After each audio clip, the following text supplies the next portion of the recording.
नमस्कार विद्यार्थी मित्रांनो, या व्हिडिओच्या माध्यमातून आपण 22 नंबरचं सेशन कसं पूर्ण करायचं ते समजून घेणार आहोत. सर्वात प्रथम इराचं ब्राउझर लॉग इन करायचं. रिझ्यूम लर्निंगला क्लिक करायचं. मी डायरेक्टली सेलपाथला क्लिक करतोय आणि स्टार्ट बटनावरती क्लिक करतोय. हा समोर प्रश्न आहे, डॉक्युमेंट सेव्ह करण्यासाठी तुम्हाला फाईल टॅब सेव्हवर क्लिक करावं लागतं. याचा आन्सर आपल्याला बरोबर द्यायचं आहे. फर्स्ट आन्सर आपण देतो याचं. नेक्स्ट बटनावरती क्लिक करूया. टेक्स्टची फॉन्ट स्टाईल व फॉन्ट साईज चेंज करण्याकरता दिलेल्या इमेजमधून योग्य पर्याय आपल्याला त्या ठिकाणी निवडायचा आहे. तर फॉन्ट साईज वगैरे जर चेंज करायची असेल तर आपल्याला ऑप्शन बी निवडायचा आहे. सबमिट बटनावरती क्लिक करायचं आहे. नेक्स्ट बटनावरती आपण जातोय. डॉक्युमेंटमध्ये पिक्चर्स वगैरे जर ऍड करायचे असतील आपल्याला तर आपल्याला इन्सर्ट पर्यायावरती जाऊन पिक्चर्सला क्लिक करावं लागतं. म्हणजे ऑप्शन बी आपल्याला या ठिकाणी निवडायचं आहे. ऑप्शन बी वरती आपल्याला जायचं आहे. पुढचा प्रश्न, एकदा तुम्ही तुमच्या डॉक्युमेंटमध्ये चित्र बसवले की ते तुम्हाला रिसाईज करता येत नाही, तर चूक आहे, आपल्याला ते रिसाईज वगैरे करता येतं. पुढचा प्रश्न घेतोय, आपण PDF फॉर्मॅटमध्ये आपले डॉक्युमेंट एक्सपोर्ट करू शकत नाही, आपण एक्सपोर्ट करू शकतो, म्हणजे हे आन्सर आपल्याला चूक द्यायचं आहे. अशा पद्धतीनं सेलपाथ लर्निंग आपण पूर्ण केले. आता आपण नॉलेज चेकला जातोय.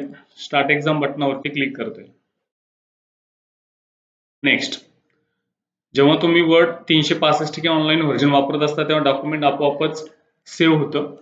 सेव्ह टॅबवर क्लिक करायचे. सिलेक्ट केले टेक्स्ट ठळक करण्याकरता बोल्ड पर्याय आपल्याला वापरावा लागतो, म्हणजे आपल्याला बी वरती क्लिक करायचे. वर्ड 365 मध्ये डिझायनर टॅब किंवा पेन याचे कार्य असते. याचे काय कार्य असतं? मजकुराचे कंटेंट फॉर्मॅट करण्याचं कार्य असतं. वर्ड 365 मध्ये तुम्ही डिझायनर टॅब मधून एखादी फॉर्मॅटिंग थीम सिलेक्ट करता तेव्हा नेमकी काय होतं, तर संपूर्ण कंटेंट काय होत असतात? फॉर्मॅट होत असतात. तुमच्या डॉक्युमेंटमध्ये तुम्ही एका पाय चार्टचे चित्र इन्सर्ट करू इच्छिता, पण तुमच्या डिव्हाइसवरती चित्र सेव्ह केले नाही. तुमच्याकडे काय पर्याय असेल, तर आपल्याकडे बिंग पिक्चर म्हणून चित्र इन्सर्ट करता येतं आणि स्टॉक इमेजेस म्हणून सुद्धा चित्र आपल्याला इन्सर्ट करता येतं. तर अशा पद्धतीनं नॉलेज चेक पण आपण पूर्ण केले. आपण आता जातोय प्रॅक्टिकलच्या guided do it yourself. Start बटनावरती क्लिक करतोय. पहिला प्रश्न आपल्या समोर आहे की दिलेल्या डॉक्युमेंट मधील दुसरी इमेज सिलेक्ट करायची आहे आणि त्या पहिल्या इमेजच्या वरती आली पाहिजे. आता दुसरी जी इमेज दिसते ना तुम्हाला, ती खाली आहे, तर ती या इमेजच्या वरती आली पाहिजे. म्हणजे पहिले आपण दुसरी इमेज सिलेक्ट करू. फॉर्मॅटला जायचंय. ब्रिंग फॉरवर्डच्या त्या एरो वरती क्लिक करायचंय. ब्रिंग टू फ्रंट करायचं. काय झालं, ही इमेज वरती आली, त्यानंतर उत्तर सबमिट करायचंय. 2 नंबरचा प्रॅक्टिकलचा प्रश्न आहे. दिलेल्या डॉक्युमेंट्स मध्ये पहिल्या पानावर सर्वात खाली शेप दिलेला आहे, ज्यामध्ये पेज नंबर दिलेला आहे. पाहिजे तर पहिल्या पानाच्या सगळ्यात खाली पाहिजे तर एक नंबर दिलेला आहे, पेज नंबर, त्याला सिलेक्ट करायचंय. फॉर्मॅटला जायचंय.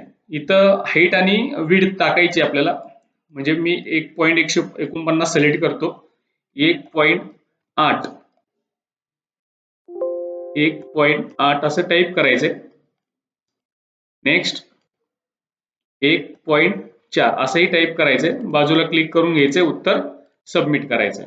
पुढच्या प्रश्नाकडे आपण जातोय. दिलेल्या डॉक्युमेंट मधील सर्व आयकॉन सिलेक्ट करायचे. डॉक्युमेंट्स मध्ये आयकॉन दिलेले, हे जे खाली दिसत असेल तुम्हाला, सगळे सिलेक्ट होतील. त्यानंतर आपल्याला ग्राफिक फिलला जायचंय. ग्राफिक्स म्हणजे 2 नंबरचा फॉर्मॅट इथं ग्राफिक्स फिल वगैरे दिसते. त्यानंतर आपल्याला अरेंज मध्ये ग्रुपला जायचंय. अलाइनला क्लिक करायचंय. अरेंजला जाऊन अलाइनला क्लिक करायचंय. डिस्ट्रीब्यूट हॉरिझॉन्टली वरती क्लिक करायचंय आणि सबमिट पर्यायावरती क्लिक करायचंय. नंबर 4, दिलेल्या डॉक्युमेंट मध्ये रेक्टँगल शेप सिलेक्ट करायचा आहे, ज्यामध्ये लो शुगर स्वीट्स असे लिहिलेले आहे. थोडं स्क्रोल करा, खाली या.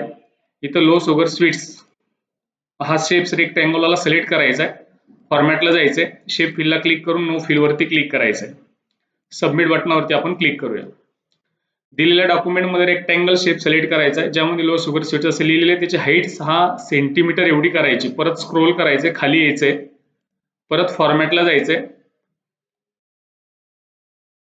6 डिजिट ऍड करायचंय. बाजूला क्लिक करून घ्यायचंय. सबमिट बटनावरती क्लिक करायचंय.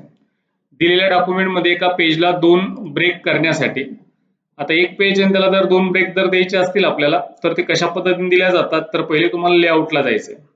लेआउटला गेल्याच्या नंतर ब्रेकला यायचं. ब्रेकला आल्याच्या नंतर E1 पेजला क्लिक करायचं. इथं सांगितल्याप्रमाणे E1 पेजला क्लिक करायचं. 2 ब्रेक्स तयार झाले. त्यानंतर उत्तर आपल्याला सबमिट करायचं. नंबर 7, दिलेल्या डॉक्युमेंट मध्ये पॅराग्राफची अलाइनमेंट बदलण्यासाठी the wonderful world of science हा टेक्स्ट सिलेक्ट करायचा आहे आणि त्याची अलाइनमेंट काय करायची, आपल्याला सेंटर करायची. पहिले हे वाक्य सिलेक्ट करा. इथं वरती सेंटर अलाइनमेंट दिलेली, त्यावरती क्लिक करा. सबमिट पर्यायावरती क्लिक करा. दिलेल्या डॉक्युमेंट मध्ये सर्वेसाठी पाय चार्ट इन्सर्ट करायचा आहे. पाय चार्ट जर इन्सर्ट करायचा असेल तर तो कसा केला जातो, तर आपल्याला पहिले इन्सर्टला जायचंय. चार्टला क्लिक करायचंय. पाय वरती क्लिक करायचंय. हा पायचा 3D चार्ट येतं. 3D पाय दिसतोय तुम्हाला 2 नंबरला, त्यावर क्लिक करायचंय. ओके टॅबवरती क्लिक करायचंय आणि त्यानंतर उत्तर आपल्याला सबमिट करायचंय. 9 नंबरचा प्रश्न आहे. दिलेल्या डॉक्युमेंटमध्ये चार्ट बदलण्यासाठी पाय चार्ट सिलेक्ट करायचंय आणि त्यामध्ये एरिया चार्ट आपल्याला असं घ्यायचंय. म्हणजे परत इन्सर्टला जायचंय, चार्टला क्लिक करायचंय. इथं खाली एरिया नावाचा चार्ट दिलेला आहे. त्या एरियावरती क्लिक करून आपल्याला ओके टॅबवरती क्लिक करायचंय. ओन्ली एवढं करायचंय आपल्याला आणि सबमिट पर्यायावरती क्लिक करायचंय. शेवटचा प्रश्न आहे. दिलेल्या डॉक्युमेंटमध्ये मार्क एंट्री एक्सप्लोर करण्यासाठी रेफरन्स टॅबवरती आपल्याला जायचंय. इंडेक्स ग्रुपवर जायचंय, इन्सर्ट इंडेक्सला क्लिक करायचं आणि ओके टॅबवरती क्लिक करायचं. म्हणजे आपल्याला रेफरन्सेसला जायचंय. इथे इंडेक्स नावाचा ऑप्शन दिलेला आहे, त्यावरती आपल्याला इन्सर्ट इंडेक्स वरती क्लिक करायचंय आणि फक्त ओके टॅबवरती आपल्याला क्लिक करायचंय. नेक्स्ट आपल्याला सबमिट करायचंय. तर अशा पद्धतीनं प्रॅक्टिकलचे 10 गाइड ऍक्टिव्हिटीवर सेल्फचे प्रश्न आपण पूर्ण व्यवस्थित समजून घेतले. प्रोसेस पोली तुमच्या हिशोबाने तुम्हाला कंप्लीट करायचं आहे. सिम्युलेशनच्या क्वेश्चन्स वरती तुम्हाला जायचंय आणि स्टार्ट बटनावरती आपल्याला क्लिक करायचंय. यात 5 प्रश्न आपल्याला द्यायचे. जेव्हा पेज संपते तेव्हा नवीन पेज सुरू होते. नियंत्रित करण्यासाठी पेज ब्रेक आपल्याला वापरायचंय.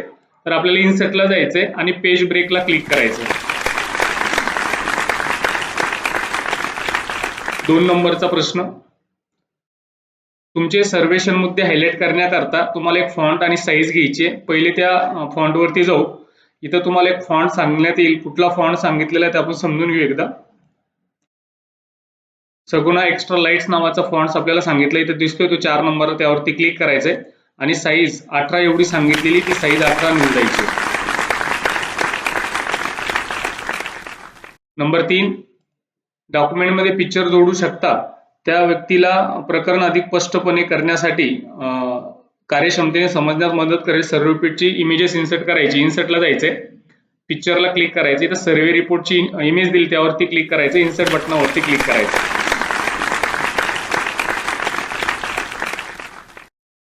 पुढच्या 4 नंबरच्या प्रश्नाकडे जातोय आपण. पीडीएफ फॉर्मॅटमध्ये एक्सपोर्ट करायचे. फाईलला जायचंय, एक्सपोर्टला क्लिक करायचे, क्रिएट पीडीएफला क्लिक करून त्याला पब्लिश करायचं.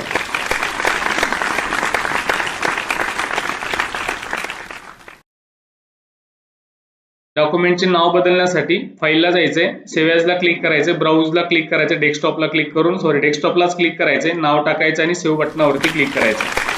अशा पद्धतीनं सेल्फपाथ लर्निंग आपण 5 प्रश्नाचं प्रॅक्टिकली व्यवस्थित समजून घेतलंय. आपण याला आता एंड करतोय आणि आपण लास्ट ऑप्शनला जातोय, सेशन कम्प्लिशनच्या स्टार्ट बटनावरती क्लिक करतोय.